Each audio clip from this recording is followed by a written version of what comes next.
કુખાર મેરડીમાં કુળદેવીના દર્શન કરવા માટે શું કરવું જોઈએ તે આપણે આગળ પ્રવચનમાં જોશું. જય કુખાર મેરડીમાં. જે સુખ શાંતિ માંગો છો એના માટેની થોડી પ્રોસેસ, થોડી પ્રક્રિયા, થોડા નિયમો મારા જે બતાવેલા છે એ જીવનમાં અમલ કરવાની ખાલી કોશિશ કરશો ને તો હું બેઠી છું. હું નહીં કહેતી સંપૂર્ણ તમે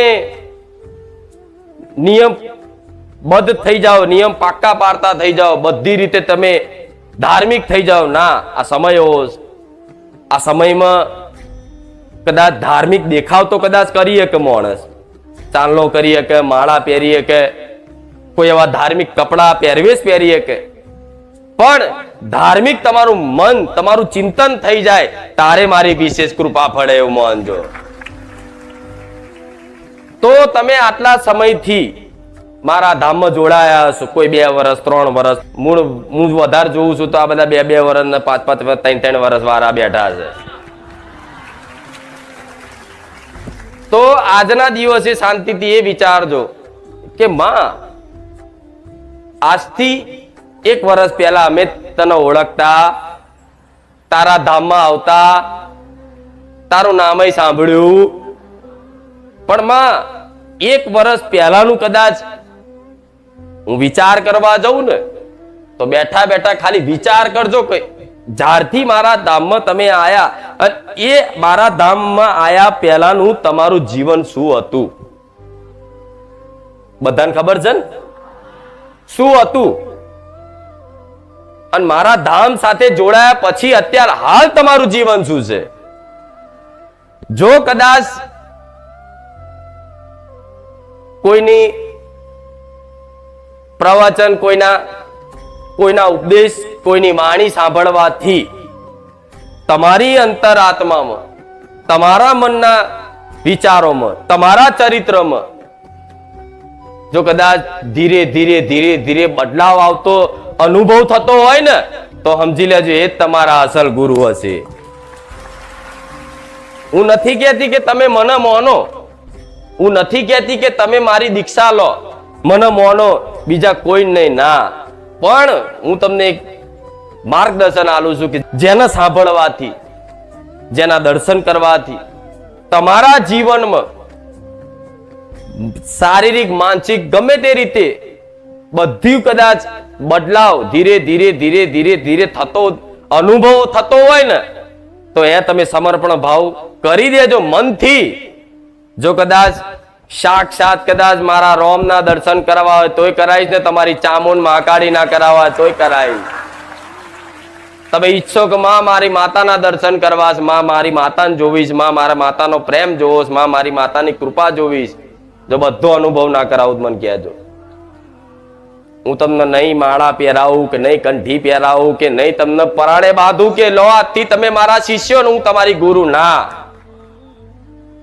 હું તો એવું કહીશ કે હું જે શીખવાડું છું, જે હું પ્રવચનમાં તમને ઉપદેશ આલું છું, માર્ગદર્શન આલું છું, સલાહ આલું છું, એ તમને સારી લાગે તો ગ્રહણ કરી લો, ના સારી લાગે તો ના કરતા.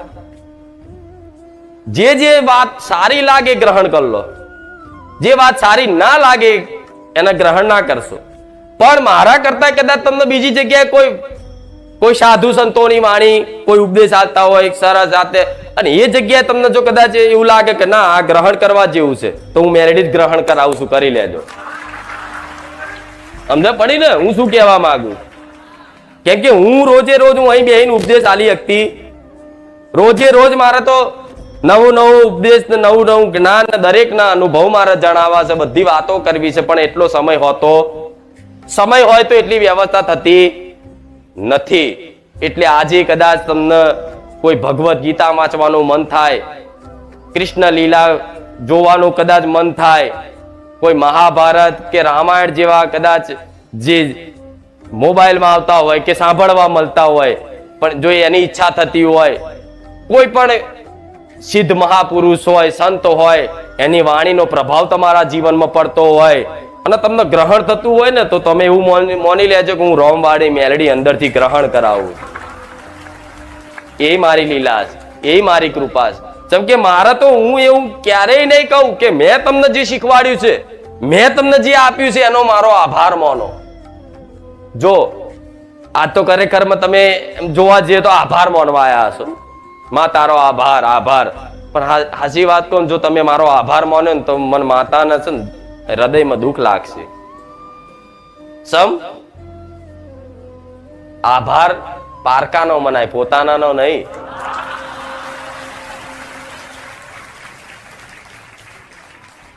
મારું હૃદય છે ને એમાં મને દર્દ થાય કે બસ દીકરી તે આભાર માની લીધો.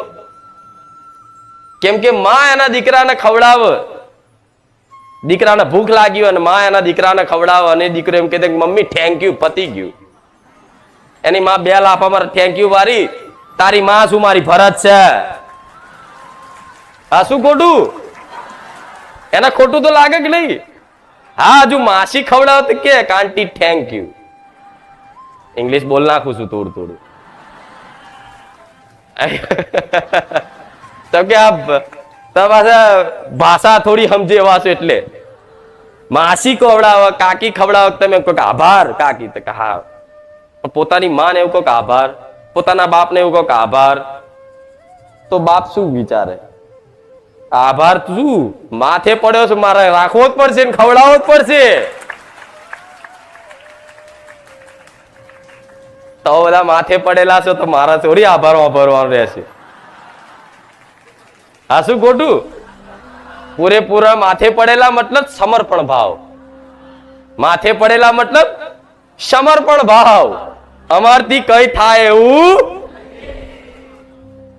તું જોડન તારો રોમ જોડ. હા, શું ખોટું? હા, એટલે એવા સમર્પણ કરેલા ભક્તો છે ને એના માટે તો બેઠી જ છું.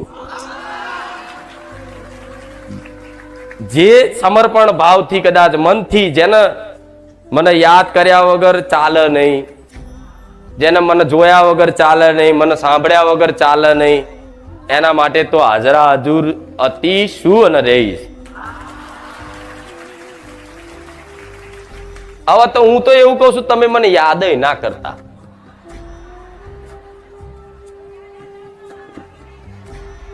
કહું એક, જો તમારું બધાનું જે ભાવથી જોડાયા છે એમનો બધાનો અનુભવ કહેવાનો સમય મળ્યો છે મને થોડો, અને ઓછા છે એટલે મને મજા આવી આજે. એવું નહીં કે બધા વધારે આવે છે તું કંટાળું છું, ના, પણ આ જે માહોલ બને નહીં બનતો એનું કારણ છે કે અવાજ બખારા કોઈ નવા આવે અને ઉતાવળિયા આવે, જાણે કે હા અહીં તો ખોણ છે, લૂંટો, આગા જાઓ ભાઈ હું આવ્યો છું, એવાના લીધે નહીં મજા આવતી. ઉતાવળ્યા નહીં, શાંતિથી ધીરજથી આવે, ભલે પાછળ બેઠા હોય પણ પાછળ વાળાને અહીં બેઠી બેઠી નજર નાખું છું. હવે તમે મને યાદ નહીં કરો તોય મનથી રોજ એવું વિચારો માં તને ભૂલી જવીશ, લે આ ભૂલી જા થશે. તમે સંકલ્પ કરો કે માં તને આજથી કાલથી અમે નિયમ લઈએ છીએ કે હવે તને યાદ કરવી તોય આવે. યાદ ના કરો છતાંય આવે. યાદ નહીં, તમારો ખ્યાલ બની જાય. હું મેલડી અને જો માતાજીને યાદ કરો, સ્મરણ કરો, એનું નામ જપ કરો, કરવું જ જોઈએ. પણ હું એ મહામાયા મેલડી છું, એ માયાળુ દયાળુ કૃપાળુ મેલડી છું ને, તો માતા એવું કહું છું, યાદે તે કદાચ જે દૂર હોય એને કરવા પડે, જે દૂર હોય એને યાદ કરવા પડે. હા, શું ખોટું? તમારો દીકરો અહીંથી હોસ્ટેલમાં ભણવા ક્યાંક મોકલ્યો હોય 200 કિલોમીટર, તો તમારે રોજ યાદ કરવો પડે કે દીકરો શું કરતો હશે. હા, શું ખોટું? એ દીકરો રોજ નજીક હોય તો યાદ કરવો પડે, 24 કલાક નજરમાં જ હોય. તેવી રીતે હું તમારી 24 કલાક જોડે રહું છું, તમે મને યાદ નહીં કરો તો હું તો શું જ.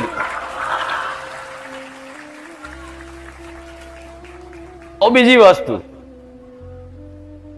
માતાજીને ક્યાં પામવા માટે એની ખૂબ ભક્તિ કરવી પડે, જબરા નિયમો પાલન કરવા પડે, સવારમાં ઉઠીને એની માળાઓ કરવી પડે, 4 વાગે બ્રહ્મ મુહૂર્તમાં ઉઠી જવું પડે, બરોબર છે. શાસ્ત્રીય પદ્ધતિના જે નિયમો છે બરોબર છે, પાલન થાય એટલા કરવા જ જોઈએ. હું તો કહું ભલે 8 વાગે ઉઠીને યાદ કરો તો હું મેરડી રાજી છું. હાથમાં કદાચ મારા નહીં લો, કદાચ મોઢે નોમ હશે, સ્મરણ હશે તો હું મેરડી. દરરોજ કે અડધો કલાક માતાજીને યાદ કરવા માટે સમય કાઢવો પડે અને એકાંતમાં બેહીને એને યાદ કરવી પડે કે હે માં ચામુંડા, હે માં મહાકાળી, તમે જેને માનતા હોય, બ્રહ્મણી, ખોડિયાર, મેરડી, જેને માનતા હોય, તમે કૃષ્ણ ભગવાનને ચાહતા હોય કે રામ ભગવાનને ચાહતા હોય કે હનુમાનજીને માનતા હોય, બધાને તમારે શું એકાંતમાં બેંકે સ્મરણ કરવું પડે.